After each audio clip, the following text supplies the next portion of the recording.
We are live. Hi, Stuart. Hi guys, we're back. We're live. How you doing? Doing well, I It's think. that weekly, it's that weekly thing, that weekly time, that review of Yes. new track. We got Lower Decks today. And you may have noticed, those eagle-eyed listeners and viewers, we released a bonus video today. Not one, but two. Because people wanted it, people needed it, people just crying out for even more Titan. So we filmed, released a Titan pretty detailed first look breakdown, which get into quite a lot of nitty-gritty stuff and make a few revelations, Stuart, while doing our Trekyards thing. It reminded me very much of doing when we first looked at the the first Discovery trailer, like really like looking at every little bit. And so go look at that, and also watch the review for Lower Decks as well, because it's a very few views for that many hours. But Lower Decks, guys, come on, love Lower Decks. We love it. You should love it too. Yeah, everybody says they love Lower Decks, but all the numbers are low, and it's like, what the hell is happening? I really hope Mike and the team see a good viewership, because it'd be sad if it gets cancelled because of lack of viewership. It's like, but it's the best one. Damn, you know. Yeah, Well, we're trying. But episode 3, Stuart. it is called Mining the Mind's Minds. Jesus Christ, I hate that title. Very appropriate, but very difficult to say. I don't think it's been one episode that people are gonna really remember the name of going forward. It's gonna be that one they can barely remember. The Mines one, the Minesweeper. It's called they should call it Minesweeper. Oh, Perfect. because they do that. Uh-huh. I am going to start showing, so I'll see you in a minute. Okay. All right, there we go. Let's take care. All right. So we are talking today about Lord X, doing the review. Guys, hit that like button. Make sure you check out the description down below. Check out the Teespring store and the TeePublic store. Maybe get yourself some Trekyards merch and support us in any way you can. If you can super chat, we'd really appreciate that. Thank you so much. If you're watching this after the fact, you're not watching it live, you can hit that super thanks button.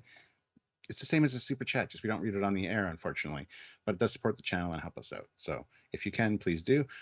Also, there is a join button. Hit that join button, and that have you join the channel and show your support that way.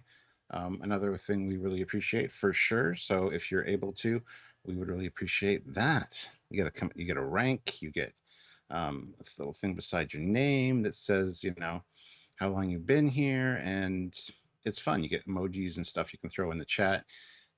Very helpful, and definitely a good way to support the channel and help us out. So if you can do it, please do it. Or head on over to Patreon/Trekyards. That is another way you can show your support for us. Again, very much the same kind of thing. It's like a monthly subscription service. So yeah, Stephen. look at that. Just all night. Don't go to sleep. We've got plenty of backlog. You've not watched it all. Most of it, but not all of it. Oh, well, good to see you, Text Trek, Stephen Yes. W. Fathry. Yeah. Oh, speaking of, Just super chatted with $5. Speaking of USS Titan, did y'all know that American jazz musicians are named after Titan shuttlecrafts? That's brilliant. It's the first I've heard of such a link. Yes. So, good super chat. Thank you, Stephen. All right, yeah, it is time to get this show underway and start talking about Lower Decks, Season 3, Episode 3. A lot of threes. I've been typing Lower Decks Season 3, Episode 3. I've also been typing out a lot of Season 3 Picard, Season 3, Season 3, Season 3. Just in tags and stuff today. It's been... It was just nice that it also feels surreal. We're at a third season of Lower Decks. It does kind of feel like just yesterday it started and it was like, oh, this Remember weird... when it was announced and it was leading up to it, and we're like, we have no idea what to expect? We saw Discovery, therefore we can't judge this new thing. Turns out, nothing like Discovery. Who the hell thought, how much Discovery Season 1 we're going to get Leah Brahms back? Yeah, Oh, happy days. Stuart, what do you think of season 3, episode 3 of Lower Decks? I thought it was all right. I wasn't the biggest fan of this one. It was, that being said, I mean, no Lower Decks episode has been bad. I really enjoy them all. They're fun, but some just stand out more to me. This one is kind of blasé and kind of in the middle for me, much like last week's was just kind of. But to be fair, I've only seen it twice. I haven't seen it my usual 3 or 4 times by this review. So, um, yeah, some fun moments for sure. There's definitely some good moments in this, and surprise little hidden Easter egg thingies. Plus, we got the return of Leah Brahms. We got Jennifer the Andorian in a bikini. I didn't even mention that on the edited review, and I was proud of myself for not doing so, but I had to say it here. Uh, and some fantastical stuff like Klingon clowns with batleth hands, and Kukulkan is back. Poor Stevens. Poor Stevens gets turned to stone and his arm's broken off. I feel so bad for him. But he got to see the great koala, so he is very blessed. He did. Yes. Yes. I have yet to see the great koala, so. I mean, probably a good thing, though, given what it took to see him. Yeah, that's true. That's true. Near-death Hi, experience. Yes. So, yeah, it was just all right for me. Seeing another Cali-class ship, you know, and it being like, it was the Carlsbad, yes. Carlsbad, and them basically describing the Cerritos as the Enterprise of the support ships, I thought was kind of a great moment as well.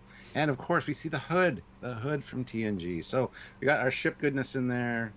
It was pretty good packed episode with some stuff, but just not quite what I come to expect from Lower Decks. This felt very much, as I said in the other review, like a TNG or Voyager episode. Just the structure and the storyline, and I'm cool with that. That's absolutely fantastic. So anyway, what about you? What did you think of this episode, Samuel? As I said in our review, it's my favourite of the 3. I think it had a stronger A-plot with the possible pitfalls of jokes told too far and too long done at the right length, with the excellent fantasy positive stuff taking up a good chunk of it. The Tendi stuff is not great, but that's also part of the joke. It's just not great on purpose, kind of makes it not great in general. So, kind of those are the kind of skip scenes, not too much given there. And as you said in the other review, it's sort of out of the blue at the end. There's no quite click moment, which comes across more the second time when you're actually looking for it. But I like that Marina's evolving in her own way. She's more dedicated to the job, even if it's for more annoying reasons. There's still the insubordination is not the first thing she thinks of, which is good. Hood, yeah, was lovely. You know, that is as close to being a legacy character back as, you know, hasn't aged a day, although the source's window's wrong. Yep. Small thing. You'll see that video soon. Got a big thing.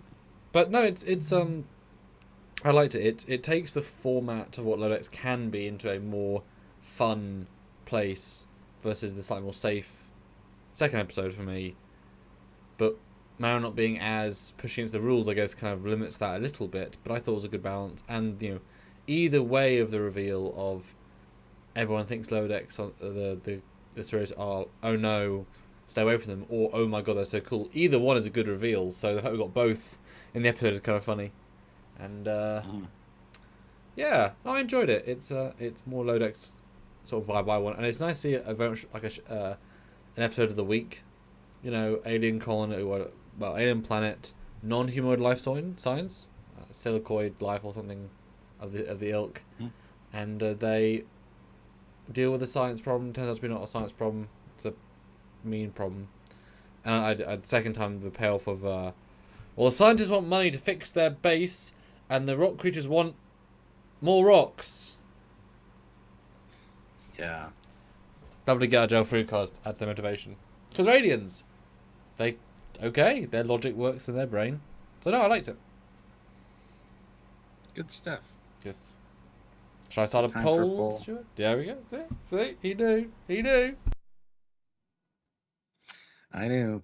I want to hear your thoughts, guys. So please feel free to super chat. We'd really appreciate it to show your support, and we really need your support to keep going and doing these things. So we do love doing it, but you can't do it alone. We need you guys. So yeah, we're gonna put a poll up. It's probably gonna be which of the 3 episodes do you like the best. and it'll be the Zephram Cochrane one. What the hell happened last week? Nothing. That's why. Oh, the Hunt one or this one. So I love how Samuel never puts the names of the episodes in the poll. Just the description, the synopsis of the episode.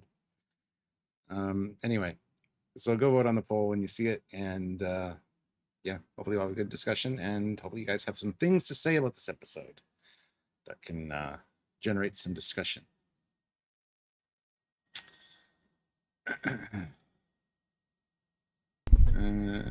Read out the poll when you see it, Stuart. I see it. Wow. And then it goes away. I hate that. Which episode did you enjoy the most? Episode 1, Stealing the Cerritos. Episode 2, Hunting Boy. Episode 3, Babe. That's good. Thank you. So a little bit of comedy. My little bit of improv. Yes. All right. Let's just get into it. Very classic opening. Yeah. Kind of Genghis 4. You see a little base in the distance there, and then you got some scientist man doing his thing. Super classic. Yep. Envisions his 7th grade geology teacher in a toga. Because why not? Why not? Everybody had that one hot teacher. Yep. And his book, his novel about the speed car racing, whatever. And he's like in his 80s, because or 70s, because the way Trek healthcare is, and so like, oh, I'm so excited about it. This old, love it. It's nice. It's a good intro, and the reveal's good. It could go anywhere, but to go on full on, basically dead but not quite. It's good. It's a good intro.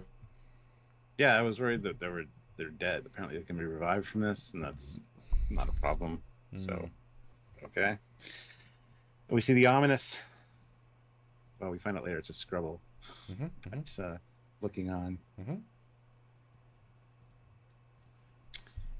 And then we cut to orbit. We got 2 Kali-class ships, the Cerritos and the Carlsbad, and the Excelsior-class Hood. Same one from TNG, baby, in orbit. And I love how the Hood was actually called in to deal with the problem and come to a compromise, brokered a tentative peace and kind of stopped any hostility for the misunderstanding of turning the scientists into stone. So yeah, the big boys get called in to basically solve the problem, and the 2 support ships get called in to clean up the mess. So that was pretty great. I mean, this is also in essence Second Contact.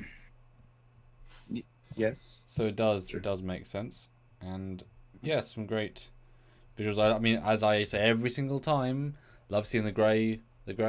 They're still standard.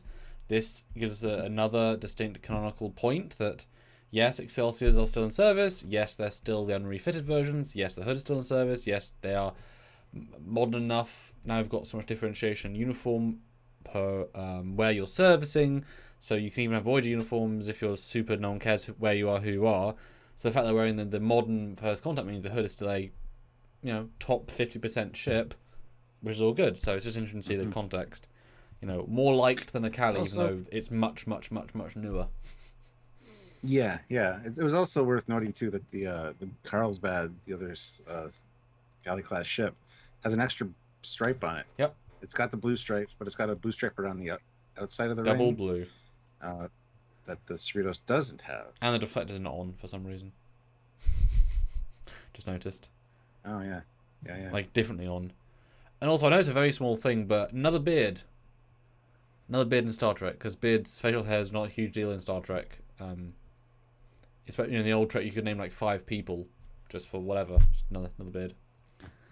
And I really like these window shots. The fact that we get real nice depth. Yes. When they're at warp and it's very 2D. It was really cool to see. Although the briefing room is to the side. I guess there is a window there. Huh. I never considered that, because if they're looking at the ship, that must be to the side. So it's on the red blinky side. Huh. Yeah. Cool. Well, we hear Ransom's disdain for scientists. People not joining Starfleet. They just go out and explore. There's some weirdos want to explore space. They just get their degrees in studying spores or whatever, and head off to get eggs laid in their chest. I wonder if that was a reference to the Gorn thing in Strange New Worlds. Maybe, But, although I assume it's aliens. Hadley's yeah, hope. I do too. Yeah. I do too. But it's so vague; it could be everything or nothing. But it's a good little, Yeah. good little spiel. Because the fact is, yes, shit happens. I'm glad he's pissed off too. They're literally gonna waste their entire day or week just moving a facility they built like recently. So it is like it's babysitting and also just basic grunt work, and they could be doing much cooler things. So yeah, I get the annoyance.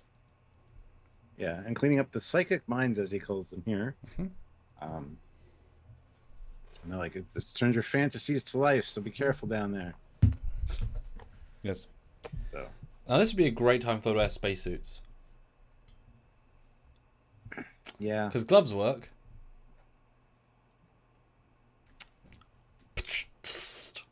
Spacesuits. Yeah. Hey, Trekyards.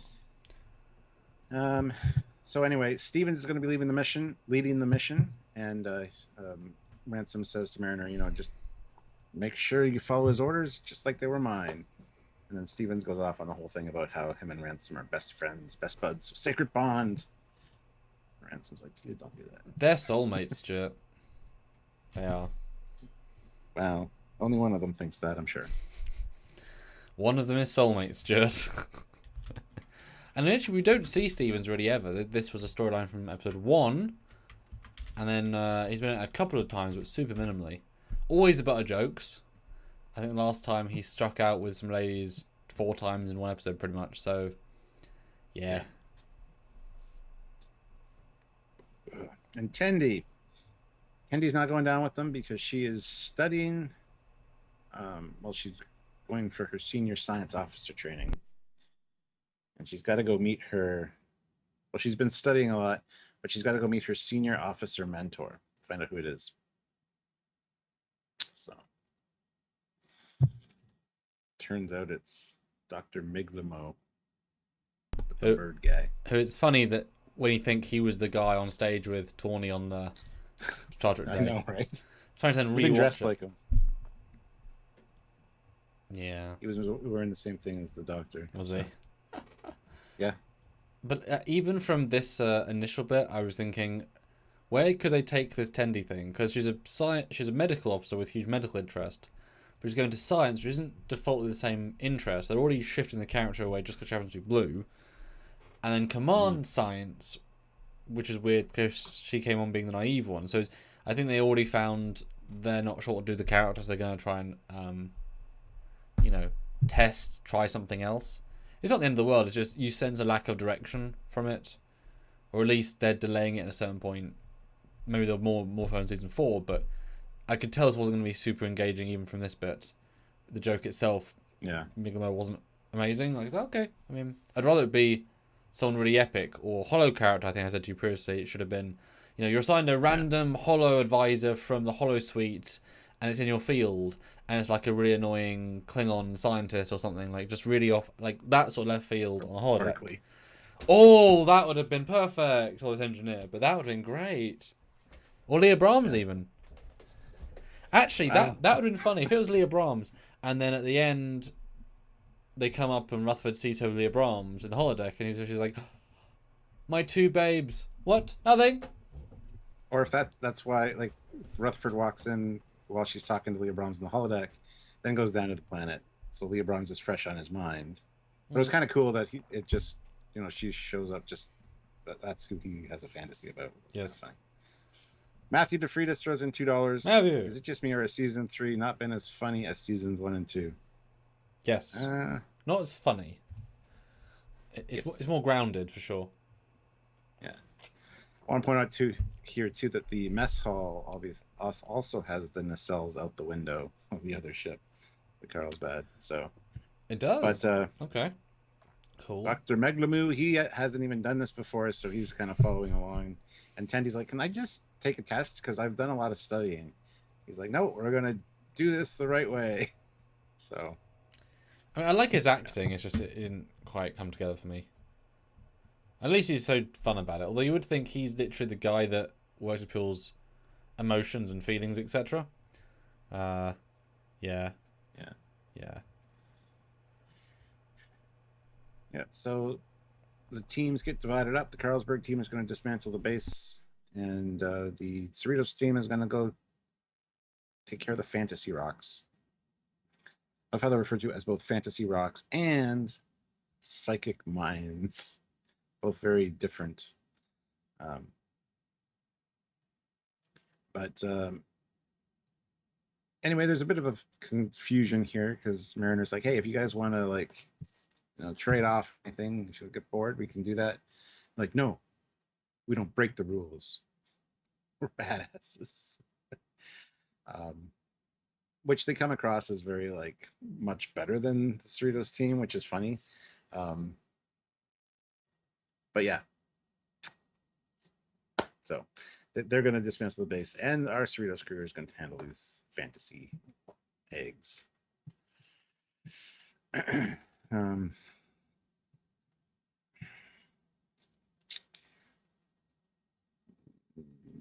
yeah, hit the like button, guys. 46 people, 28 likes. We can do better. But we can. Yes. In second watch, I did not get the vibe that they were trying to. They were like nervous and impressed. This felt entirely both times as the aggression version. I think that subtext was too sub, because there's quite a distinct line of "yeah, you guys suck" versus oh, "you guys are so great. Let's be really good for you." Which is too aggressive. That I don't think that played the way they intended to play. Although I love the variation of the three people. I love the fact they got another Tellarite, and this chap's actually an alien from TNG who's just randomly got webbed fingers. Very subtle, but has a unique speech pattern. But I don't think they played the vibe appropriately to match the later thing. But doesn't always work. I disagree there. I think in second watch, they were trying to just be like show them up, like we can do so that if we follow the rules and we just do our thing, we'll beat them, kind of thing. So I kind of. But imagine like meeting your favorite truck actor and then just being standoffish and a dick to them and saying it's because I really like you. They'll be like, well, I don't. You ruined it, your chance. You can be normal, neutral, and pleasant. I mean, this officer might be crap. We don't know, but I don't think she handled it well. But that's just. But then we get the table of contents and the science introduction to science thing that Big Lamu is looking through. Forward by Spock. Forward by nice. Ambassador Spock and Vulcan stuff. Mm-hmm. Yep, that was fun. They probably should have done though like a reverse shot though forward from Spock. There's Spock.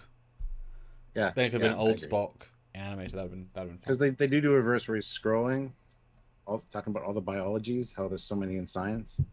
But yeah, and it's a good time for an ad. There we go. Anyway, moving on. Yes, indeed. Oh yeah, this is where she says, "I want to just take a test," and he's like, "No, I want you to go help the captain today.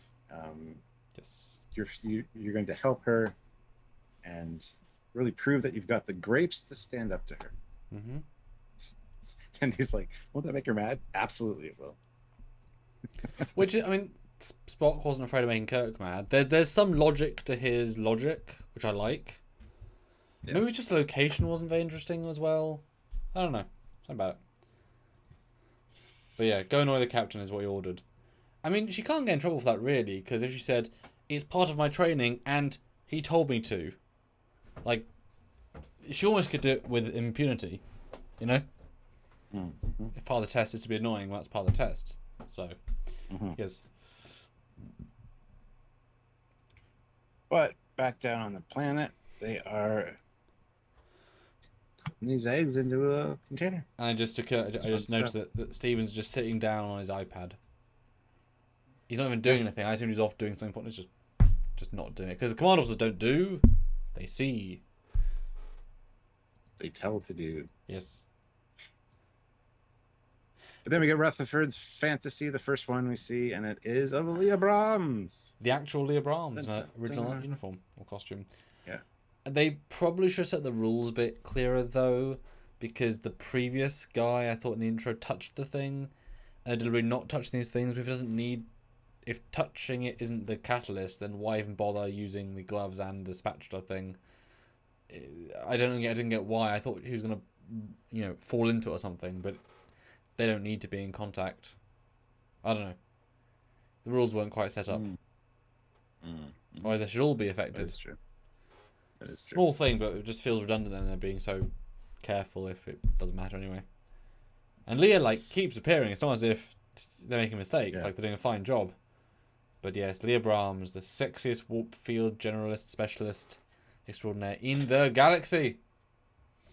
Yes. Rutherford's impressed by her knowledge. That's all. Yeah, and Stanley just responds to the Tendy thing. Yes, as medical officer, you have to relieve the captain potentially. Carl's bad crew. Yeah. Yeah. But they have a discussion here of we've gotten some pretty cool shenanigans. Tussled with Magatus. There was that Klingon who took off in the ship. Tussled with the Packlids. And there's a whole bunch of overlapping between Rutherford and Boimler of different things that they've done. Even down to a time travel thing. So, anyway, Mariner's just not happy. She thinks that they're trying to outdo her, and you get the smug little wave from the other lady. Which they are. So, yeah. But they decide to pick up the pace. Yes. And smoke these guys. So they're basically using them as basketballs to hoop them in. And even Leah Brahms is taking part. Well, taking part as a relative term. But it's a good little scene. And then Boimler, who there's no link to why this thing's appearing. It there's no rules at this point. But a hovercycle appears with Admiral Unknown. Great first contact looking look. Offers him a Borg fighting adventure. And obviously he would appear on this planet. I mean, there's no... Obviously, Stuart Boimler is a bit taken in by that. Yep. What a adorable baby. Well, I love how... See what I did there? Mariner's like... Yeah, I know. I love how Mariner's like, well, you got a sidecar? You don't even drive in your fantasies? It's like, no, man, driving's scary. Then, yes. Hey, babe. Sexy Jennifer in a bikini shows up. And it sounds redundant. It's my favourite part of the episode conceptually. Not because of what it is, but because of what it is.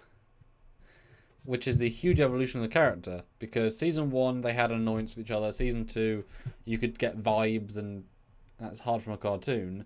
And they jump that straight into their dating. But it kind of was such an organic way, because she's fighting it just enough. And she's adorable with her nervousness. And it's just really nicely done that it feels silly, unexpectedly organic. And I love Boimler's comment of, it's great you're, dating somebody rather than destroying everything you see. Who knows, maybe part of her being a bit more different is probably, if she likes this lady, if she makes too much trouble, then she'll get kicked out of Starfleet, be off the ship and never get to see Jen again. And also the Starfleet. So there's more to lose now, so it grounds her even more into being a good officer. And, Andorians are fun, and this Jen character's got a lot of going for her. So, yeah, I really like the context here. And then, obviously, this shot is great. So. And Boimler's like, is she your girlfriend? I don't believe in labels. And the fantasy Jen is like, I believe in labels. Yes. So Mariner gets rather embarrassed and blushes. Well, actually, that's interesting, yeah, because if fantasy knows what they want, that means she does want to commit. Yeah. Just not as much as later, we'll say later. And that's why later, when she turns into the werewolf thing, there's a whole context there of, too much let's grow old together. I can see us for, doing this and that. And Mariner's scared of commitment, so. But she wants something. No, it's really interesting. And this, this is where I was worried it was just going to be the horror people episode, and it wasn't. Thank goodness, because that, how many jokes can you do with clown Klingons? Turns out one. It was moving on. And then both fantasies embrace each other. Yes. But back aboard the ship, Yes. we have the Captain Mayor of the Carlsbad, young guy. Mm-hmm. And she even says, "What did he just graduate the academy yesterday?" Yeah, he's on the fast track to a galaxy class. Although, given that the Bolian guy also got fast tracked, maybe there's a genuine. They're desperate for captains right now. Because that's 2 into episodes, people getting fast tracked that young. And Keishon's in this episode. He says one thing. He is. Later on. Temba. What is it? Temba? No, not Temba. What does he say? It's close. Don't recall. Yes. Oh well. Yes. And I never noticed this before, but the cheese plate on the table is the TOS Connie cheese plate that or cutting board that you can get from, or you could get from Think Geek. I have one, and it was a nice little touch. It's canonized now. So now you can make some canon cheese. Yep. But Stuart, do you want to set a super chat goal and a like goal as we are over half an hour in? Like goal 50. I want to get 50 likes. So hit that like button if you haven't. Super chats. Well, we just need super chats. There's no sense setting a goal at this point. I've only got 2, so. Guys, we have minimum for a reason. This is. Oh no. Yeah. So if you can help out, please do 5, 10, whatever. Throw it in. Have a comment, question, anything you notice you want us to talk about. Let us know. Because if Lower Decks want to start to go so bad, we have to stop doing the reviews and just do the edited views. Because if we do loads of topics, it would get more views than this. So that'd be a shame. I mean, Trek Culture stopped doing reviews of Prodigy because they weren't getting interest. So we kept on that because we liked it. But next, I don't think we're gonna stop doing reviews. If we get honestly 10% of our minimum, Stuart. You know what I mean? Like, was this bad? Yeah, but we still want it documented, our live thoughts and stuff with the complete episode. Fair. Anyway, the 2 captains are kind of butting heads a little bit. The old versus the new. Kind of calls her old. Experienced. Yeah. And the Scrubbles and the scientists are coming in arguing about silicon life and how you don't even seem alive to me. So. Yeah, and again, I didn't really buy these two as working together. This felt too earnest. And again, they were so committed. I mean, that's the tricky thing about reveals. If you put too many hints in, then they don't play. If you leave it, it's a good twist. But then you watch it again, like, well, they don't feel like partners in this scene. But I like how the captains are fighting out of respect. Because each are being too respectful to each other that they don't want to hurt each other's feelings, and therefore that's causing tension. Which is nice, nice way of doing that. But the Rock Monster Man, he gives them a show of respect. This sacred totem, which is just a lump of dirt shaped like a pyramid or a rock. It's a very special pyramid, Stuart. Very, very special. Nobody wants it. Freeman's like, here, take it. Well, I think she does want it, but wants him to have it because he's so young. And he doesn't want to have it. He doesn't want to have it because he's not going to put it anywhere. And he thinks the older one should get it because they're both being genuine. I don't think they don't want it. We want the other person to have it more. I think it starts that way, but it turns petty to the. Yeah, when it gets petty, it gets petty. I think her offer was genuine, and then his decline was genuine. Us younger people don't believe in hoarding things, kind of thing, or collecting knickknacks. Insulted her age, and then she kind of got snarky. Yes. The first play was good intention. Also, brief thing. This chap second in command is a Vulcan lady. You see her in a later scene as a commander Pip. I'm glad you can see her in this scene because of the ears. Just saying. Actually, with a ponytail or a bob, which is a new Vulcan look probably. Yeah. But I do like the Rock Monsters. We get more Boimler with his. Look. Yeah. We do get more Boimler with his admiral being offered command or captain's pips, but they're playing basketball essentially, tossing these things in, avoiding their fantasies. They're ducking and weaving between the fantasies, which they might not have done in season 1. This shows growth. I like it. Although, boy, Stevens, man, watch your damn team. He will in a second, but yeah. Anyway, they basically instigate the other team, who the one guy trips and falls as a result, and they're both trying to rush now at this point to beat the other team. So they're kind of just being.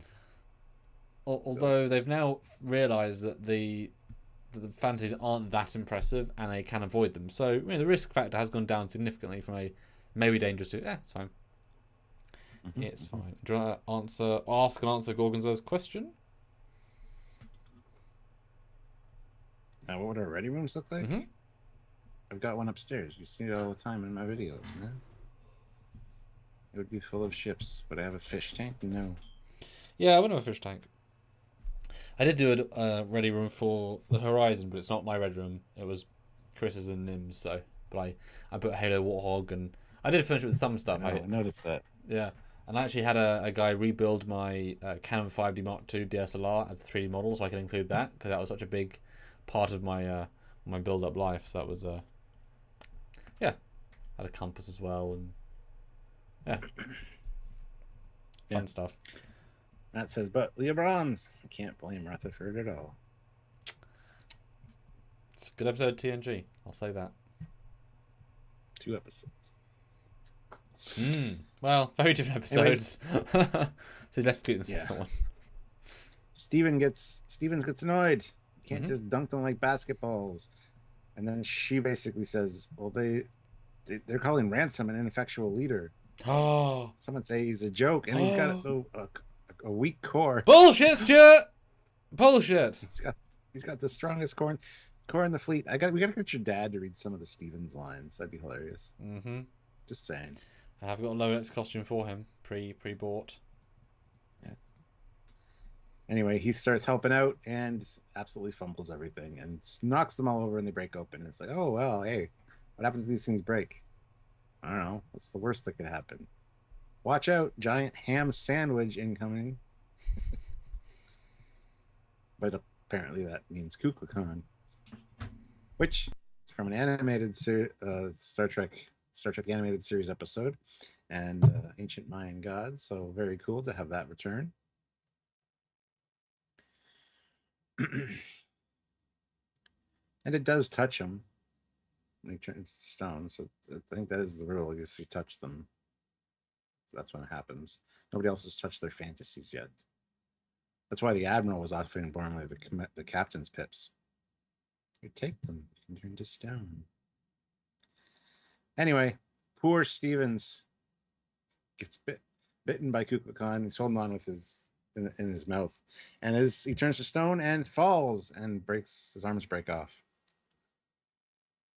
Poor Stevens. I was like, oh my god, is Stevens gone now? But Mariner phasers Kukulkan Khan, and all is good. Except for the nightmares. Because now that the eggs are broken, or the rocks are broken, it starts focusing on nightmares instead of fantasies. And we get a huge, gigantic bored snake, which is the weirdest decision ever. But, okay. Yeah. Yeah. But I think it's a good scene in general, although he does make him look more of a tit. Mr. Stevens, of course. It would be nice if they name check Kukulkan Khan, because it's such a cool, for us at Trekyards, reference for what we did with the content of the. Like, oh my god! From the ancient thingy adventures, it would have been kind of cool. Yep. We also get the clowns, the Klingon clowns, which would be funny if they had elongated heads. That would be a nightmare, Stuart, yes.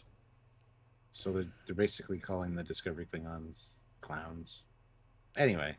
And some raisin monsters. Oh, the raisin monsters, of course, because the raisin farm. Oh, right.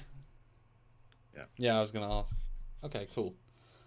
But yeah, but none of the, and like I said earlier, I didn't want them to necessarily lean on this segment too much, and it's pretty short.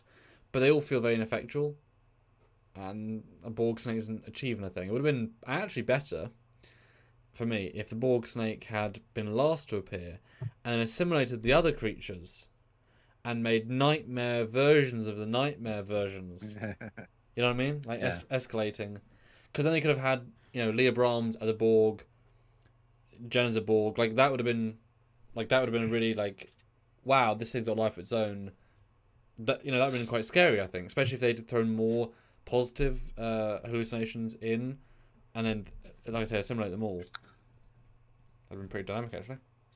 I thought the Borg snake was weird, first of all. And while I was watching, I'm thinking, it wouldn't have been scarier if it was a Borgified species 8472. Like they actually found a way to assimilate species 8472. That would be terrifying. Uh, so it means they've adapted to the point where they can do that. So, yeah. Well, yes and But no. yeah, I kind of like. Most people don't know Species 8472 that much. I mean, they didn't ever go very far, as in the in-universe. It's true. And the horror is very exterior to even our galaxy, whereas snakes, clowns, heights, small spaces, I mean, these things are common fears. So I like the simplicity of snakes aren't fun for most people. Even worse snake, It's true. Never considered that, but you're right. But the assimilation, that would have been a really cool double plot. But yeah, they get into the cave. Oh, goddamn, yeah. Werewolf Jennifer kills real Jennifer. And that's a really great little moment of like, Jesus Christ. And then, yeah. Well, before that, when she compliments Mariner on her shot, her antenna touch. Yep. It's like, good shot. Yep. Do you want to make her now? Is what her line is. But yeah, then Werewolf Mariner, Jen shows up. And yeah, I love it's the exact, everyone else, the best and worst are so diametrically opposed. Her best and worst are the same thing. That's really interesting. Yeah, but this is I want to grow old and boring and grow orchids together, babe. It's like, oh, Mariner doesn't like commitment, so. Although still arguably a good thing for lots of people. And not just that, but you've got the original Jen, who's the slim, petite, sexy, barely clothed, non-Starfleet looking. So as in fun and free is clearly the idea. And then you've got giant, powerful, overbearing, fully uniformed Jen. The uniform even. She doesn't want to be in Starfleet her entire life. And so it's a good set of imagery that doesn't need to be said, but you get it. Because she doesn't want to be. That either. Because the fact that this thing's so strong, so big, Mariner doesn't want to get dominated. Doesn't want to be the little dog in the relationship. She wants to be equals and have fun, even if that's where she is now. It's a really good thing. Anyway, they get sealed in the cave. And phasers both do and don't work. They won't commit. Yeah. And tries to contact the ship, and no, of course it's not a real day in Starfleet unless your comms get blocked. It's great. I mean, that is the most to the audience thing I've seen for a very long time. Yeah. Anyway, the Carlsbad crew are worried they're going to get penalized for this because Steven's lost his arms and the mission's gone to shit. Which is fair. And this is the whole, you were going so fast, we were just trying to keep up, and that's what happened. And you were intimidated by us? Oh, man. We were intimidated by you. Twist. Yeah. You guys are so cool, man. Your exploits are widely shared. The Cerrito, in fact, is the coolest. Yeah, this was lovely. Yeah. And then you get a beautiful double shot. They definitely look good in pairs. The amount of depth they have definitely works. And I do think that the amount of repetitiveness on the you take this does get old very quick. It was already dull in this scene. The third scene is even worse. Yeah. Because is that all? We need a attendee to be doing scans or to hand it off to science or doing something really cool, or it'd be a puzzle box and there's just something cool there. It's not. It doesn't pay off as well as they think, unfortunately. It doesn't. It goes on a little too long. That's what I mean. This episode it's kind of a couple of beats that are stretched a little too far, in my opinion. But hey. At least it's got a distinct A story and B story, though. Yeah. Anyway, Tandy notices with her tricorder that there's an anomalous molecular composition and some interesting readings, but Freeman is too worried about the argument she's having to pay any attention. Ransom steps in and says, "Break it up, guys." And Tandy basically just wanders out of the room. Yep. Without saying anything else. Nope. It's lackluster, and I mean, of course, it's a weird rock. It's from an alien planet, from an artificial, like from an alternate life form. Like, I didn't take that as anything special. It's just, well, yeah, it's a special rock. Like, I assumed it was composed of living beings or something. Yeah. That's what we're reading. Or a new material that hasn't been detected on our planets. So I didn't even, that wasn't even a red herring to me. It wasn't even a clue. It was just, yeah, it's just a rock from an alien planet. Like, it doesn't look special, but it's special to a scientist because it's 1% different to a rock. That's okay, you know? Then in the cave, they're heating up the rocks to create heat, which they did in TOS, which is great. And TNG, yeah. This is where they say the Enterprise is... The Cerritos is like the Enterprise of the support ships. And note, not of the California classes, but all the support ships, which is interesting. Yes. Yeah. Well, they make it clear later explicitly, yeah, but not for the entire fleet. Just, you know, us guys. Your tales aren't told you're on the entire fleet, just us. Yeah. So I like the grounding. You know. Yeah. It's like we can be YouTube famous, Star Trek YouTube famous, you know, but not actually famous, etc. Yeah. And they said they got freaked out when they got this mission because they knew they were going to be working with the Cerritos crew. So. Well, the chance of getting the famous 3 with a famous crew. Lucky them for the assignment, because seriously. Yeah. Anyway, the snake breaks through. Yep. I guess. And they defeat it, I guess. Well, there's a lot of phaser fire. So. And then the basketball thing, Rutherford's like, I haven't thought about basketballs in years. And then they kind of get the indication that something weird is happening here. Mm-hmm. So, then the whole hat thing is what clinches it. Jennifer can't wear hats because her antennae are sensitive. Yeah. But Levy was mansplaining the difference between a pork pie and a fedora. So, Mark Lawrence throws in $20. Thanks so much, Mark. Have had seen no super chats early this live, so thank you. Haven't seen a super chat in a while. There you go. Love the difference between all the California class ships. Mm-hmm. Yeah. Definitely hoping to see one with like a mission pod or something at some point. Would be great. Yeah. Thanks, Mark. That helps so much. But the tension here is ill-defined beyond belief. Can these things hurt us? Yes. Can we shoot them? Maybe. So it's kind of, it's just sort of have fun with it sort of moment, really, isn't it? Yeah. But then head to the back of the cave, and then we cut to the Cerritos sick bay. This guy, every season, it's the same bloody guy. There's always something wrong with him in that bloody bed. Man, poor him. Poor him. Anyway, she's like, what the hell are you doing here? You're supposed to be doing other things. Anyway, Tendy's just upset. She's like, you're upset. I got this guy crying. His toes are getting digested. They are? I found this funny. Yeah, absolutely. I also shut up and don't move and dates him. I also got to imagine that the foot thing is a reference to the nacelle creature in the tile sequence. I mean, it's not the same thing, obviously, but it's like a close visual, you know? Yeah. But I don't know if you thought, but the Doctor was acting kind of different. Way more rational and reasoned. I think I like it, but it's like you're, you know, being rather nice. Like a mentor, like you should be. Yeah. Because Tendy's like, I can't deal with the captain. I can't do this. And okay, we're going to do this now. She turns around and says, look, I only recommended you for this because I knew you could do it. Mm-hmm. You were cut out for it. Mm-hmm. Yeah. She's like, studying's good, but sometimes you got to make a mess of things before you can fix them. Well, and Stuart, speaking of mess of things, what do you think about the Starfleet chainsaw? with a delta on it. It's great. I don't know why I'm not using a laser And the scalpel. guy's like, you were just saying that to make a point, right? They use them in TNG. Use a laser scalpel. Yeah, you'd think she'd be reported for cruel and unusual punishment or something. I mean, the fact that you can regrow it means, is it really any risk? It's like, no, not really. But still, Jesus Christ.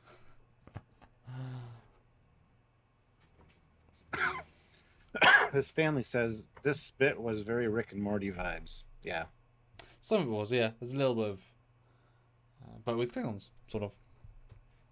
SVS Guru, member for 11 months at the rank of commander, so thank you.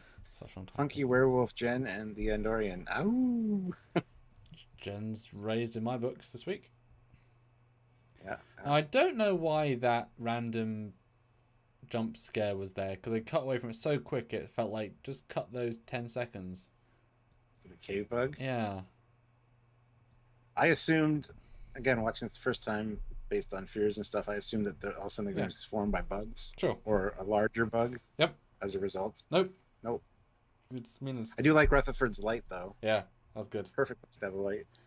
Now this, I wonder after, when we get to Michael, I have to ask. This to me, and I was really excited for a second. I like the reveal just fine, but I thought it was going to be this is a planet just like we've seen previously, under the control of Dominion, and this Dominion base. Because this is so similar to their cave structure. I mean, must be, at least they were cognizant of, we're just sort of recreating DS9 a little bit. But I was like, oh, are we going to see Vorta? Are we going to see Dominion? Is this going to be a really cool twist? I mean, it's still a twist, but I don't know if that crossed your mind. Didn't, actually. But now I say it. Yeah, now you say it. Yeah, absolutely. Yeah. Well, let's end the poll. And, oh, yeah. The poll is, which episode did you enjoy the most?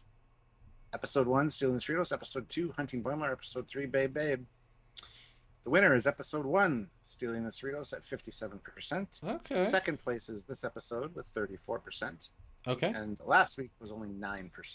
So. Okay. That's a clear... Hey, Matt. Yeah. You know what? I'd like to challenge everybody here to super chat in, just because it's like $2 or whatever would be great. Mm-hmm. Super chat in your fear or your fantasy. What would appear for you? Okay. That might be kind of fun. Yeah. And everyone puts in $2. I mean, we can raise up the ranks pretty quickly. Yeah. Okay. I mean, do you have an example? Do you have an example going straight into it? Well, it doesn't have to be Star Trek based, but I want to keep it Star Trek based. I'd have like season 1 or season 2 Tilly appear before me, I'm sure. Mary Wiseman, a la 2016. As for fears, just a bunch of people in a conga line singing "Ala Moraine." I think. Yeah. Because that'll do it. That's pretty. God, okay. Fantasy, I could see being sitting around a table with like all of the hero captainship people. So Janeway, Archer, Kirk, other Kirk, because Kirk could have to be young Kirk and then Wrath Khan Kirk. Like all just having dinner. Like you've just gone to a convention, you've paid like the diamond pass, and you get a chat with them all. So that'd be a fantasy because I could just sit back and watch, and because obviously they, Kirk's never met Janeway, so how they interact. So that'd be a Trek fantasy, I think, if I was them. And then you look down and realize you're naked. That would be your nightmare. Well, it's happened to all of us, one time or the other. In the Trek, if you've met a Q, you've been naked at some point. Let's be honest. Or if you look down and see your Jedi robes and realize, oh shit. Oh Jesus. Nightmare though, I mean the Borg in general will be. I literally have had a Borg nightmare. That my first nightmares in my real life. So I think well, this is kind of relating to real life. It's not a fear by any means, but I don't like being in central London very much because I get claustrophobic in that I know that no matter how far I walk in any direction, I can't get out of London for a very long time. Hours and hours and hours and potentially a day or two, whatever. Because it's just constantly built up, constantly full on. I'm used to living a bit further out in a bit of space. And I just don't like that. I can't leave without leaving. And so I would imagine it would be not a Borg cube because that's too literal. It would be a Borg something. Borg City. Sure, yeah, yeah. Borgified London. Well, no, this is still. Well, I'll say Borg-fied San Francisco, because everyone loves the bridge, and everything's Borg, but it's dark and they're looking at you, and there's like slow mo coming after you, which actually be more scary than fast motion because like you have to keep walking because they're gonna come after you, but you can always outrun them, but you got to keep moving, so you can never sleep or stop. That'd be pretty horrible. Wow. Yep. Matt Boardman throws in $10 and says legit xenomorphs and sharks, and then apologize for listing two fears. Yeah, I'm not the biggest fan of sharks. I don't like sharks. I don't like dark water. Right. Yeah, I don't really like confined spaces very much. Kind of claustrophobic. Yes. Yeah, I don't know. I mean, xenomorphs be in a would be confined horrible. space above a body of dark water with a shark in it. There you go. That's scary. Yeah, I definitely get, because I almost drowned once and I remember it vividly. I remember the feeling of, am I going to die? That's not a good thing to think.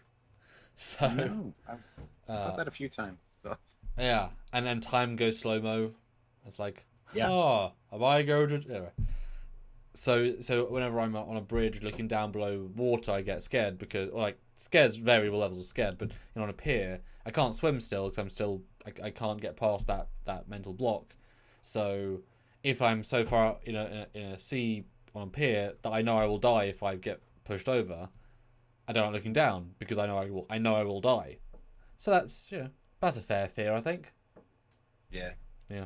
So yeah, definitely water for me. Well, I think sharks too abstract for me to be afraid of. I mean, a ton of animals in the wild would kill you, could kill you. So it's like, that's too many animals to kill you. There's something about sharks. They're just so primeval, and also you're in a 3D environment where they have their king. Not on a flat plane where you can run or hide. You're fucked if you're in water with a shark. And that's why the dark water is even scarier because you can't see what's coming at you, and they can see and smell you. Yeah. And you have no. I need my back against something in those situations in the water. Which is why Matt xenomorph reference as well, because a xenomorph is a shark of the land because he can crawl and run and jump and get in any direction. Yeah, but they're even 3D because they can climb on ceilings. That's what I mean. Yeah, they can do all that stuff. Yeah. Yeah, with Alien Fireteam, it sucks because you're taking care of business, and all of a sudden they're coming down the walls, and it's like, how'd they get behind us? Yeah, how is that game? I keep almost buying it, but I'm like, is it worth buying for that much money? It's great. It is fun, especially when you replay on harder levels. But yeah, it's really fun, especially with a team. Real team or fake team? As in, do you get real people? AI is kind of useless. And you would think it wouldn't be that difficult, really. You'd think.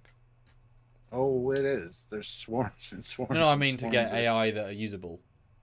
Oh no, they help you enough. Okay, if you have one person with you and one AI, the AI is usually one that's reviving you and stuff because they stick pretty close to you. Yeah. But yeah, with two of them, it's okay to play. It's fun, but it's better with people. So. Because I'm excited by the expansions, what they could add to it. Yeah. I think they've got a new one coming out. It's like yeah, it's already out. It's a pathogen. We've already completed it. Oh, right. How was it? Good. It was very hard. I assume it's Prometheus referencing by the look of the creature. Not really, no. Oh, like a there's mutated xenomorphs, and there's a mutated queen that you have to fight at the end, and it's super difficult. Okay. Not Jordan S. Oh, sorry. Puts in $5. Oh, thank you. Fantasy, Seven's Indecent Proposal with Harry, but to me. And Nightmare, a Warp 10 flight with Tom Paris. Yeah, you're committed at that point. Oh, good. Ozzy throws in $2. 7 of 9 with Tendi in a hot towel. Oh, there you go. I mean, there was a few fantasies just in this show, just walking around, literally. Yep. Yeah. Gorgonzola's leaving. He's too tired. See you later, Gorgonzola. Have a good night. But and you'll have to tell me what you think. This scene was so TOS to me, almost straight out of the TOS playbook visually. I mean, what did you get those? I expected it to actually tie in with the forget the name of the episode, but the globes with the Yeah. consciousness. Double I twist. expect, Yeah. yeah, I expected it to be that because Yeah. very TOS like, absolutely. Um, Which I thought was cute because it doesn't have to get too radical. You know, it worked super effectively for what it is. yeah, It was very. Although I but did they you get screen caps of the individual small things? As I was thinking. not all of them. No, I thought that after the fact. I probably should have, Okay, let me but do it's a roll because I I I can normally see things. I didn't see anything apart from a lot of classified, which I'm guessing is the Rutherford brain stuff. Because this would have been like personnel files. personal There's files. Ensign Rutherford, there's Boimler, Yeah. there's Drunk, Uncle Trent, Dancing with the Living. Yeah. Um, Okay, let me frame by frame then. yeah, go for it. But yeah, they find the central plexus thing, which has like all of these things stored in it. That's a good shout. That's a good shout.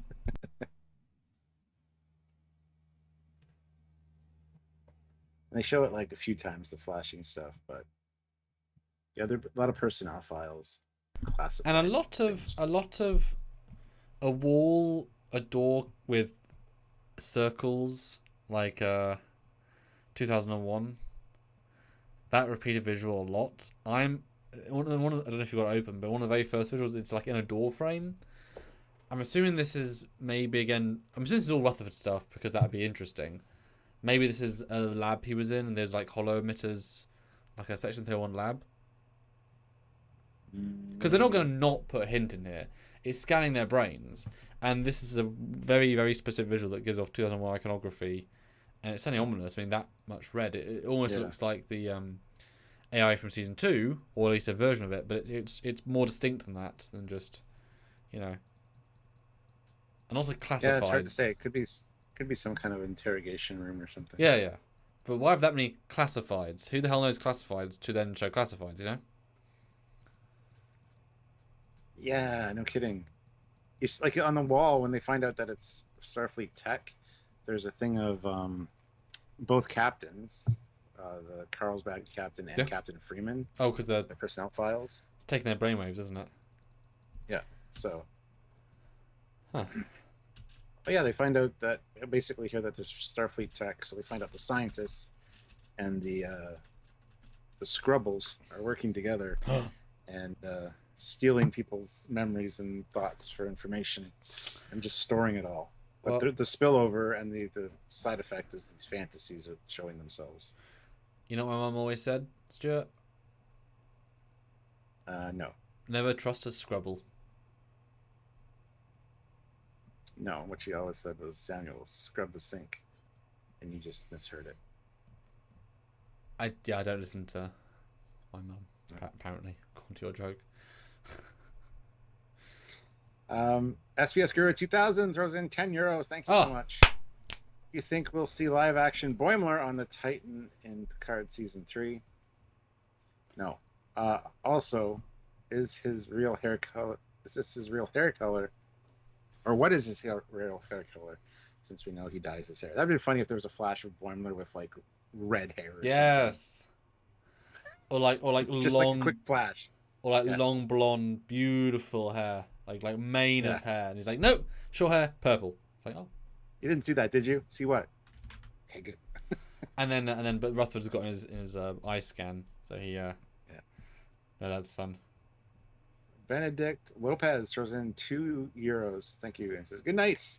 Good night. See you later. Good night. But I love this moment where Mariner is like, "Well, you guys lucked out. You're getting the full Cerritos experience today," and they all grab like weapons. Yeah, she knows she can go full Mariner. Yep, because now she's like worshipped, and she's got the confidence back to lead this. Well, not just that, but they look up to her, and therefore they can go extra full on. Yeah. Yeah. And then the battle ensues.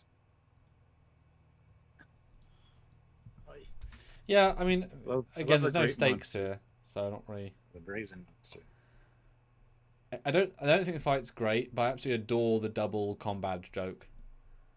I think that's chef's kiss of clever. It's like you and I, where we overtalk each other sometimes. It's like, oh, sorry. Yeah. Go ahead. That's why I hate video calls. It's not like being in person. Like there's a little bit of a delay, a slight delay, and you try to talk, and somebody else talks, you stop, and they stop. It's so inconvenient and awkward. So yeah, this was fantastic. Because we can sense the body language of the other person if we're going to interrupt or leading up to something to say in person. Like we do the same exact vibe, just with that half second of now on the same wavelength. It's remarkable how that's all you really need. But I just thought it was a beautiful joke, and I love limitations in tech. The fact that Combadge can't sift through all the noise chatter and separate. Oh, this is my officer. It needs to be enough of a clear spectrum. I just thought that was I like the limitation personally. Then we get a shot of the Carlsbad and the Cerritos in orbit from underneath, and again, even on the bottom, the Carlsbad has that extra blue ring. Makes me appreciate our Cerritos more though, because I like the orange a lot better, or the yellow than the blue. No, the blue's fine. Just I like the yellow a lot more. Yeah, the yellow looks good. The blue doesn't stand out. The blue just blends in with everything. Yeah. Although it looks like the struts are blue, as is the bottom section, so it's like a lot of blue on that ship. Where's the shot? I just went past it. Oh, so much scrolling. Oh, yeah. Well, it makes sense. I mean, that's kind of everything is blue is orange is blue. Also, Snoopy McQueen throws in $5 with a little keep it up pair. Do an exercise. Thanks so much, Snoopy. Appreciate it. And we are now, thank goodness, thanks to this slew, almost half our minimum. And half a minimum is still half, and that is still a good number of a yay. Did you at any point, anyone in the audience, think, why has he got a Doomsday Machine for a staff? Because that's such a Doomsday Machine. Oh, I never thought that. Aesthetically, I mean. I love it. Yeah. Made me happy. It obviously isn't, but it's just so much of it feels Doomsday. Colour's perfect. You're absolutely right. I knew it looked familiar. I thought it was like a torch at first when you first overlooked the scene, but now, yeah. And subconsciously, I knew it was similar to something. I just did not register that. Wow. Yeah. But here they're having the argument where Ransom's like, Shax, just phaser the goddamn thing in half. How dare you? This is a sacred gift. Yeah. Just go down to the planet and get another one. I love the guy's annoyance of that. It's so genuine. It's like, give kids. Shut the fuck up. Yeah. And then they're like, just put it in the closet and hide it like everybody else would. Which is good too. Anyway. Everybody stop yelling. And then Shax freaks out. I'm having flashbacks. I kind of wish we'd seen a flashback though. I wish we would have seen the Black Mountain. With the lightning that you described. That's what I thought was going to happen, actually. Yeah. But that Black Mountain is referenced with the koala later as well. City on a Black Mountain, so, yeah. Yep. The Mariner comes in. Yes. You have to stop this. And anyway, Tendi gets frustrated and whips the rock on the table and shatters it. But what's the problem there? There's Federation tech inside.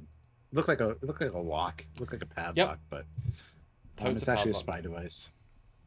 But the problem is that there's no real connection as to does she know it's in there or not.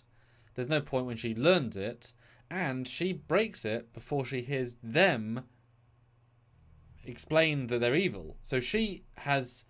It looks like her thing is to, destroy the stuff because I'm pissed with people. If they waited 45 seconds later, it would have been, I'm here to do, yeah. I don't know. Doesn't quite play as well. But it's revealed that they have a whole system down there where they use mind-reading rocks and store Federation, or store the information on Federation devices.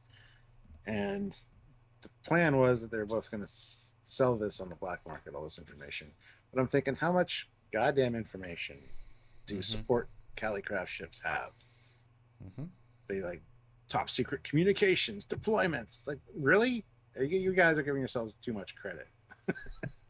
But anyway. Well, yeah. I mean, it's variable, isn't it? It's they don't know Yeah. how important or not important they are. They don't know. So, especially the rock people. I mean, hindsight's 2020. They should have brought up two, given one to each captain. They didn't, even if the captains did keep them, there would have been two ships that had that in the captain's quarters or their closet Mm-hmm. or the garbage, one or the other. Anyway, Yeah, it's yeah. I mean, I like the idea. I like how they still try and escape and but come on, there's literally two full crews of other people here, not looking happy with you. It's yep. yeah. Then we get a beautiful shot of the both ships again from the top, This one's and yeah, very nice. the Carlsbad has way more of a blue look to the entire ship, Yep. Mm-hmm. but it looks good. I like them both actually. Looks like different lighting, but it's I do think they are deliberately lighting it slightly differently just for texture, and I'm fine with that. It's okay. The whole wouldn't be that blue, and that's fine. I'm fine. yeah, it almost looks like a full in space dock. Yeah, a little bit, All the lights shining on it. just a little bit, yeah. But yeah, we resolved the problem, and I guess happy days. Yeah, apparently the scientists wanted to purchase better equipment, and the Scrabbles wanted more rocks. I like that. Oh wait, oh shit, Stuart. I think this might have been a season 2 thing as well. But look behind Carol. There's an original series Gorn. Mm-hmm. I think that was there in season 1, but yeah. Now, some people in our chats have said Strange New Worlds decanonized the TOS because the newest thing decanonized the oldest thing. Well, by that logic, you people, this is now, you can tell what it is, this is now decanonized Strange New Worlds because that's the Gorn again. So it doesn't work that way. And look, there's another show because we obviously they met Gorn a few times, but like, look, no, the Gorn are the Gorn represented this show. Yep. Oh my God, And Stevens. I have the 12-inch tall Yorn from Migo. I just need to get a glass case to put around it now. I could have like a almost screen used prop. Cool, yeah. Although the I like this gag with Stevens, but you're able to regrow the dude's leg earlier. Well, I guess they did regrow his arms. Not necessarily. The arm is probably just stopped being rocked just like the rest of them, and they just reattached them. I mean, he That got would make more severely sense. screwed. But I mean, like, the amount of shit you can fix, and he needs old style. Like, it's a visual gag. It's fine. It's just, oh, I mean, Yeah. Yeah. And then the whole, and I said to the doc, if I was brain dead for 10 minutes, then how come I saw a koala sitting on a black mountain? Stuart, did you say koala? I did. The great koala. The great koala in the sky. I know you love the great koala. I do. I told you all the live. It's going to be a 10 season. You know, the real reveal is going to be. They're going to meet the koala at the end. It's going to be great. It's going to be great.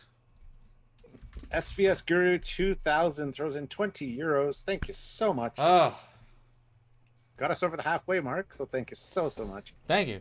It would have been funny if the listening device wasn't discovered, but the rock people and the scientists couldn't sell any of the secrets they listened into because they're Cali class secrets and no one wants to buy it. Yeah, plus the device couldn't pick anything up because it was sitting buried in a closet somewhere instead of on a shelf, probably displayed. In the Yeah, I theater. mean, and that could have been a joke of lots of trinkets, and it's like things we've seen before. Yes, Stanley's, yes. But that would have been. See, I was going to say earlier that secrets are only as valuable as who will pay what for them. Yeah. But it would have been nice maybe if they had a scene, a post-credit scene where they've got some secrets, like they've been recording for a certain amount of time, that they were to get into their brains for those few minutes, and they've got this many secrets, and no one gives a shit. Mm-hmm. But I like seeing this crew dynamic of the two. Now, oh, and yeah, there's a Trill. I just realized there's a Trill lady on the right, but there's this guy in blue, alien makeup. Do you know who that is? As in, do you recognize the makeup? Because I definitely do, but I don't Hold on, know let me go where take a from. look.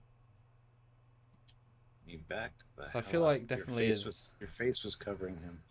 It's a Romulan, like on Nero's. I also consider that as well, but I can't imagine it really is. No, I can't. But that's exactly what it looks like. Yeah. I was just watching the Mr. Plinkett review of Star Trek 2009 last night, so I've seen the Romulan recently, and that's exactly what it looks like. But he doesn't have pointy ears, so. Okay. And your face was floating over his face, so I could see like from his eyes down. So that's why I didn't. It's a floating. I'm a floating head. Yes, I am. But yeah, good teamwork. I do quite like the cuteness of my real mentor is over here. That was quite into like the. It's a good edit. Yeah, I couldn't have done it without a great mentor. And she looks at. Ooh, thank you.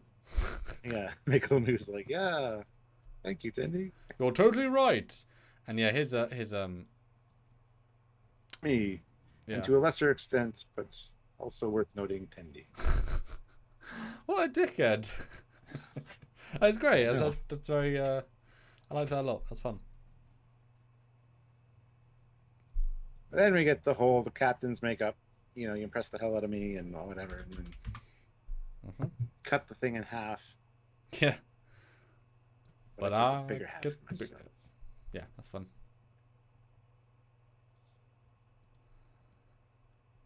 And then everybody's sitting around a table, talking about their infamy across the fleet, across the sports ships, the galley classes.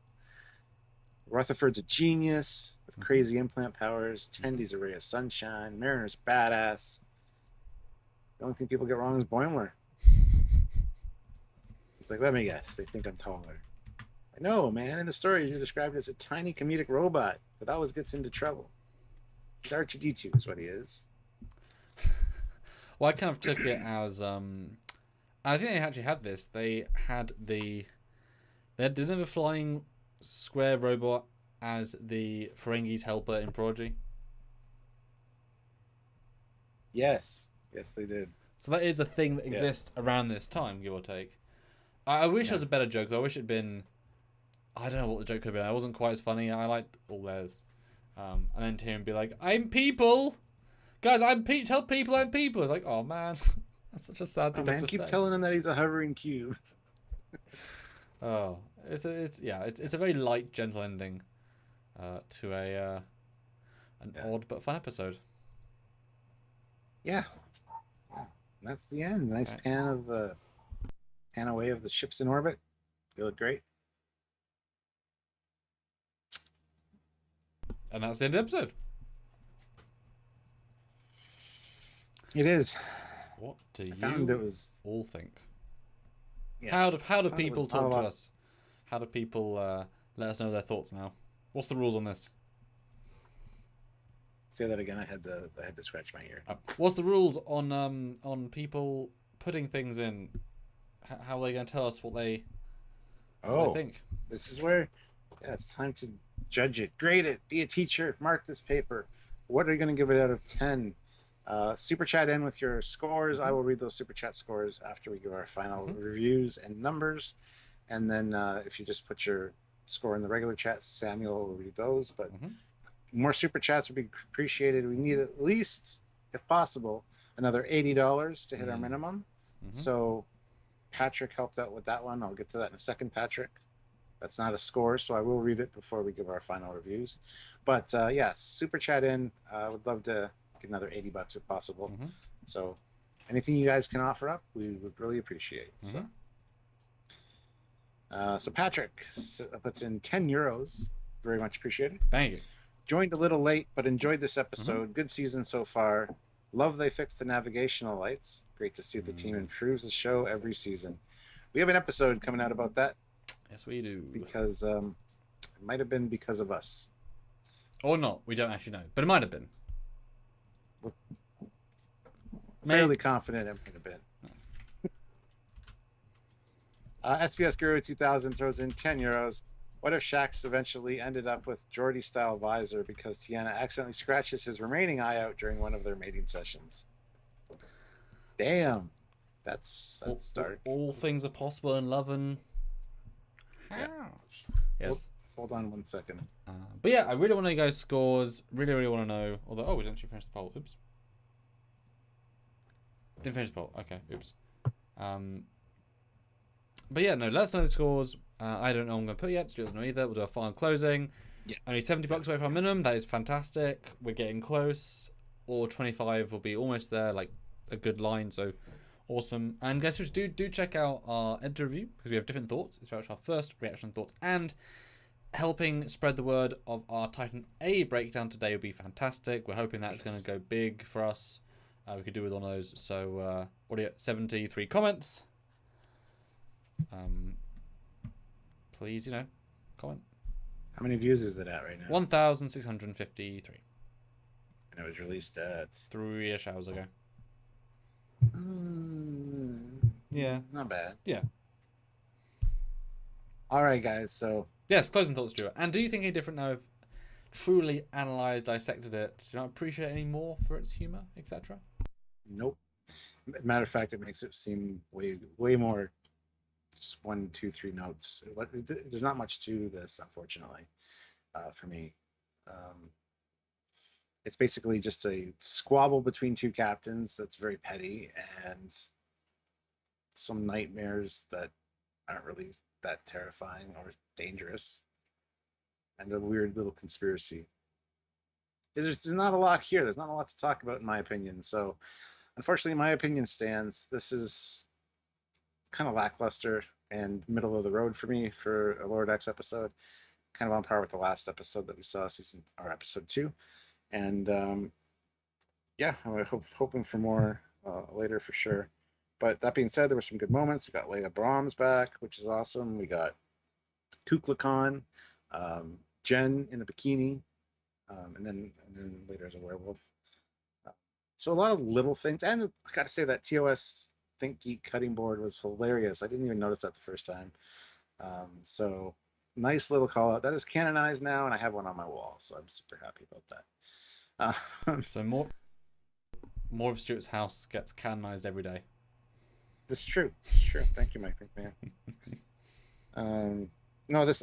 In all honesty, this made Carol Freeman look bad. This made Ransom look bad too, trying to break up the fight. Just stop yelling. I kind of like the line of the Cerritos is like the Enterprise of sport ships. Fantastic line. So that was nice.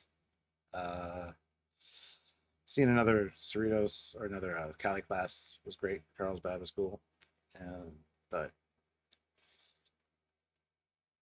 Dr. Miglumo, don't need him in my life, honestly. Dr. Tiana kind of being, the mentor for Tindy. I like that. Chainsaw was way out of left field and just stupid. Should have been basically a lightsaber, just like a laser scalpel. Yeah. Okay, Stuart. Then your final score out of 10 for this season, which obviously has been 3 so far, how's it rate compared to the first and second, and of all Lower Decks? Before I do that, we have an ad. Oh my god. That was great. Yeah. All right. So I've won all 3, Stuart. My score for this season. Season's going to get a 6.5 out of 10 for me. Okay. For all Lower Decks, I'll go to 6 out of 10 as well. 6 out of 10 instead of 6.5. Like I said, very middle of the road for me. They're enjoyable, sure. The nice little references and Easter eggs that are in there are cool, but it felt very lacking to me. They just droned on about 1 or 2 particular plot points. It's like season 2 of Picard, just stretching one thing out way too long. So, yeah, that's my thoughts. How about you? Have your opinions changed at all? I mean, your last few sentences have not sounded great. I'll be honest. I wasn't overly encouraged by them, but yeah, I enjoyed it more. Dark Blood. I liked it overall. I think it was just more solid because it had a strong A plot. I love the Gen stuff. The means for it. The Boimler stuff is interesting as well in its own way. Everything on the ship is subpar, but the other stuff is far more engaging, and the grander fleet consequences vibe is rewarding in its own way. So that I enjoyed for sure. But I think there's definitely more glints of good in this than bad. And I think I still want to give it for this season. It's my second favorite. I think now we've sort of gone through it. So I'm gonna go a 7. And all lower decks. Is this season so makes other seasons look better? I'll say that. Before you think about it for just 1 second, because I want to say hi to Scott Branson, who's like, "Hey, I'm a new subscriber." Well, thank you, Scott. Welcome. Hi, Scott. Hopefully you enjoy the content. We have a lot of backlogs, which I have. But how'd you find us, and what grabbed you? Yeah, if you like ships, we've got pretty much everything. If I ship designers, we've got pretty much everyone. Trekyards, we got a lot, although they're older videos, and how'd you find us? Score-wise, I am gonna have to give it, I think, I'll agree a 6. I think, better than average for lower decks, but that in itself is a skewed score because their average is above a 5. So,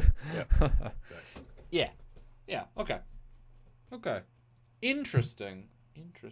It is, yeah. Usually I don't change your mind at all. Yeah, it didn't quite get me as one note. I like the stability of it, but yeah, Carol just kind of goes on, and Tendy's not great. But yeah. All right, let's see what you guys got score-wise here. Patrick puts in €2. Thanks. Score is, and keep up the good work. Excellent. Is that for us or for them? If it's for us, thank you. If it's for them, I'm sure they will. I mean, they work better than us. So I'll give them credit. Yeah. Isle of Film throws in €2. 6 out of 10. Good but annoying captain's behavior. #red alarm. I mean, it is in that context interesting to see a second Cali or third Cali class captain, because these aren't good ships. These are bottom tier pretty much. So, because things like the Parliament is a top tier, bottom tier support ship. This is a bottom tier, or he's close to bottom. I believe the one guy we saw in season 1 was the Trekyard, and he made the decision to break the tractor beam to be stupid, and that killed them basically. And this guy is being a petty guy. So it's kind of good to see that not every captain's made equal, and he's made captain for other reasons, and etc. Yeah. And Mark. I'm getting there. Hold on. Mark Lawrence, $5. Not a ton of references in this episode, but stands as a solid episode on its own. I mean, they've got Kukulkan, they've got Borg, they've got Klingons with Batleths, they've got Leah Brahms, they've got Nemesis Admiral, Nemesis Uniform, the Hood. I mean, there's a lot. Yeah. Scott Branson, been a Trek fan for years. Just searched YouTube for better Trek reviews. Quit watching most of them. Well, there you go. Thank you so much, Scott. Yeah, we were very fair. We call it the good and the bad because it's in all Star Trek. We don't hate. So yes, and fair to our detriment, because the haters don't like us and the lovers don't like us because we're neither and both. Yep. Which also makes us very consistent. Subscriber as well. count shows that. Yes, it does. Excellent. But you just added 1 subscriber to that, so thank you. We would really appreciate that. Oh, thanks, Patrick. That's fair enough. But guys, we are $7 from that almost middle medium, but $7 from and we can close out. 3/4. We're 3/4 way to our minimum. $7 will clinch that. Mark, so if anyone wants to, and Scott, we do like a last super chat snipe here. If you want to throw in $1 or whatever, they that last super chat slot. I'll start hair and such. And tomorrow we've got a look at the Hood, which is exciting, a fun comparison. I ran out of time because I've got a billion things to do today, so the other bonus will be out, I guess, Tuesday, because I just have no more time in the day. So if anyone can wish me luck, I'm doing my other biggest Trek shorts shoot this weekend and Monday. We are doing... Thank you so much. We are doing finishing scenes on 2 films to wit, every actor has to come back over 3 days and different pairs each day, pretty much. So it's I see everybody, just not all at one day. So we're finishing one scene for a Nick Cook film, one scene for Convergence, two scenes for Convergence, but they can have one bleeded scene. That'll be almost everything shot for Convergence, which is super exciting. Very happy about that. Been a long time in the making. And then Sunday, and they'll have a Saturday, we're doing a special short that I won't reveal because it's a very, very special one, which references a modern show, and that'll be super fun. We got a brand new uniform, and it's never been done in fan films or live action. Very excited for that. New com badges. We'll see how they look. They're more reflective than my normal ones. And then Monday, we're doing my first day on my Star Wars fan film, which I mentioned previously, which will be very exciting. We've managed to work out the costuming and the props and such. I've been doing some storyboarding, etc. And in fact, let me send you on Facebook one brief, because I've got a couple minutes. Let me send you a brief tease. While you're doing that, Matt Boardman snipes in with $2 and says Borg Snake Snipe. Boom, baby. That's $5 away from from a good number. So yes.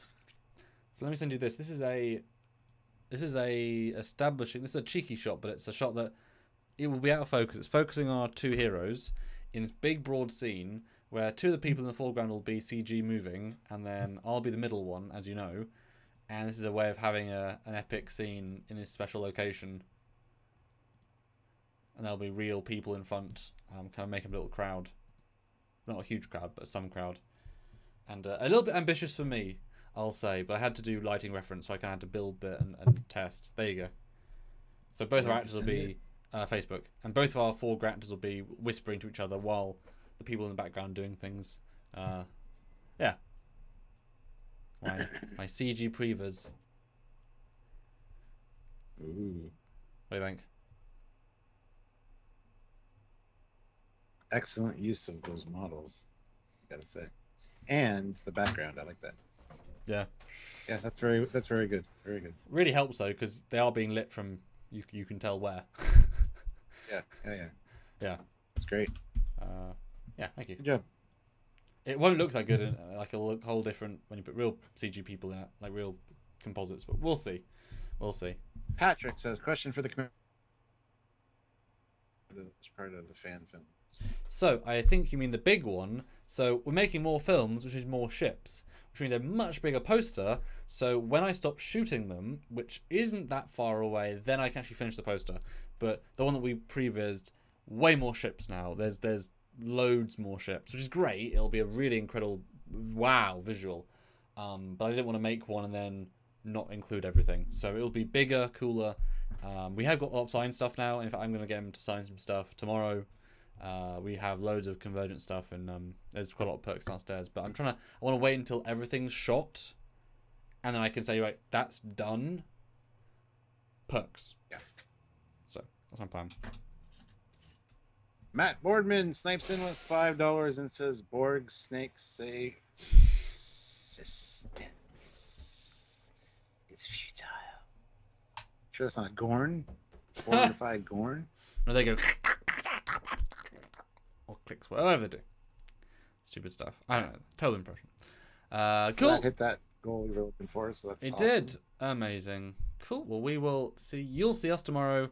We'll see you sometime soon, I'm sure. Thank you for helping us to get almost a minimum, and almost a minimum is still almost awesome. So, thanks so much. Enjoy the content of the weekend. We will see you again on Tuesday, and very excited for things to come. I will say that.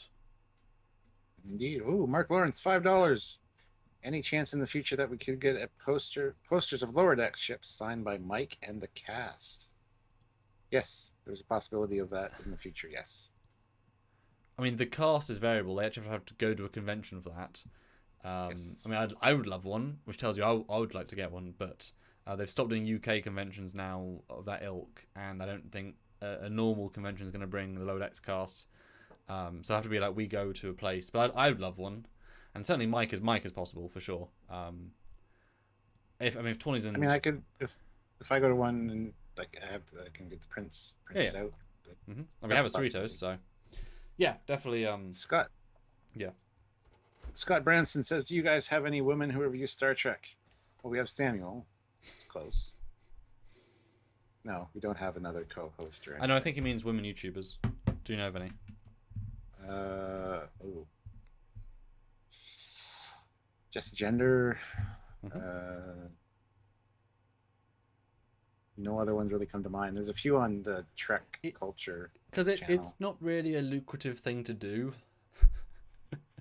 So we have, like, I have the Admiral who comes on sometimes, and Marie's made an appearance. Woo. Samuel's girlfriend, so she might be back too. So, but no, it's not really. Yeah. Matt Boardman, $5. Borgified Gorn say, "Resistance is merciful, Captain." Yes. All right, I'm going to set up the green screen studio. So good luck, Stuart. Have a great weekend yourself, and I will see you on Tuesday. You too, man. Good luck. Thank you. Until next time, he is Commander Cockins. He's got a Foley, and you guys are awesome.